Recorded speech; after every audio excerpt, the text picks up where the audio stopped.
غیر مقلدین کا امام کون ہے؟ جبکہ مقلد حضرات کہتے ہیں کہ جس کا کوئی امام نہیں ہے اس کا امام شیطان ہے، اعوذ باللہ۔ دیکھیے غیر مقلدین کا امام کون ہے، غیر مقلدین کون ہے، وہ انہی سے پوچھیں۔ اہل حدیث کا امام ابن کثیر رحمۃ اللہ علیہ فرماتے ہیں کہ یوم ندعو کل اناس بامامہم، قیامت کے دن ہم لوگوں کو ان کے امام کے ساتھ بلائیں گے۔ کہتے ہیں کہ بعض سلف کا یہ قول ہے کہ اس میں اصحاب الحدیث کا شرف ہے، اس آیت میں اہل حدیث کی فضیلت بیان کی گئی ہے۔ کیوں؟ اس لیے کہ اہل حدیث کا امام اللہ کے نبی صلی اللہ علیہ وسلم ہے۔ تو ابن کثیر نے سلف کا قول ذکر کیا ہے کہ اہل الحدیث کا امام کون ہے؟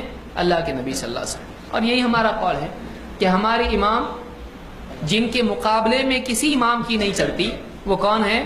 محمد رسول اللہ صلی اللہ علیہ وسلم۔ ہم تو ابراہیم علیہ السلام کو بھی امام مانتے ہیں، کیونکہ اللہ نے خود کہا انی جاعلک للناس اماما، میں تم کو لوگوں کے لیے امام بناتا ہوں، تو وہ بھی تو امام ہے۔ اور ہم علماء کرام جو محدثین تھے اور فقہاء تھے ان کو بھی امام مانتے ہیں، تو ہم سب کو امام مانتے ہیں، کسی ایک کا نام کیوں لیں؟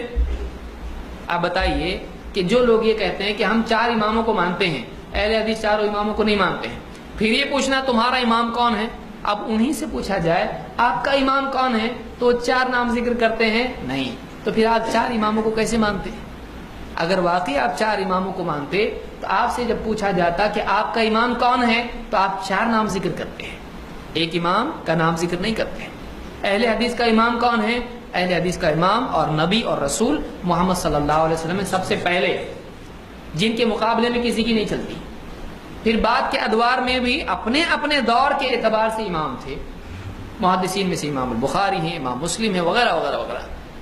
فقہاء میں سے اور محدثین فقہاء میں سے امام احمد بن حنبل ہیں، امام ابو حنیفہ ہیں، امام شافعی، امام مالک ہیں، یہ سب سب کو ہم امام مانتے ہیں۔ اہل حدیث کی کتاب میں آپ دیکھیں ان کا نام امام سے ذکر کرتے ہیں، یوں کہتے ہیں احمد نے کہا، نہیں کہتے امام احمد نے کہا۔ تو اہل حدیث دوسروں کو بھی امام مانتے ہیں، لیکن کسی ایک کو لے کے سب کو چھوڑتے نہیں۔